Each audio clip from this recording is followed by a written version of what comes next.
నమస్తే అండి, మీ పేరు ఎక్కడి నుంచి వస్తున్నారు? నా పేరు శ్రీనివాస్ మేడం. నేను హైదరాబాద్ యూసఫ్గూడ నుంచి వచ్చాను. మీకు ఏంటండి ప్రాబ్లం అసలు?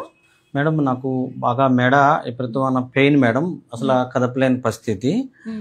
2 years నుంచి నేను ఇలా బాధపడుతున్నా.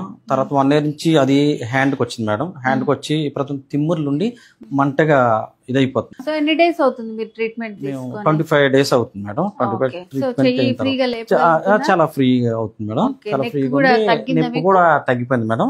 వచ్చాయి మేడం. అసలు నాకు చాలా ఫ్రీగా ఉంది మేడం. అలా బిఫోర్ గా ఫస్ట్ లో ఎట్లా ఉండేదా. ఎట్లా ఉంది మరి ఇక్కడ ప్రైసింగ్ గానీ అదంతా? మాకు బయట కంటే బెటర్మెంట్ గా ఉంది మేడం. ఎందుకంటే ఆల్రెడీ మేము రీజనబుల్ గా ట్రీట్మెంట్ కి ఎంత ఖర్చు అవుతుందా అని భయపడ్డాము. కానీ ఇక్కడ ఇంకా ఇంత ఫెసిలిటీస్ తోటి ట్రీట్మెంట్ చేస్తున్నారు కదా, ఇంకేమైనా ఎక్కువ ఫీచర్స్ ఉంటాయేమో అనుకున్నా గానీ మాకు లేదు, రీజనబుల్ గానే ఉంది. మాకు ఫైనల్ గా మీలాగా సఫర్ అవుతున్న వాళ్ళకి సో మీరేం చెప్పాలనుకుంటున్నారు? అలాగా నాకు మెడ నొప్పి చేతి ఇదంతా బాగా కోలుకోవటం వల్ల నేను తప్పకుండా 10 మందికి నేను చెప్పాలని అనుకుంటాను.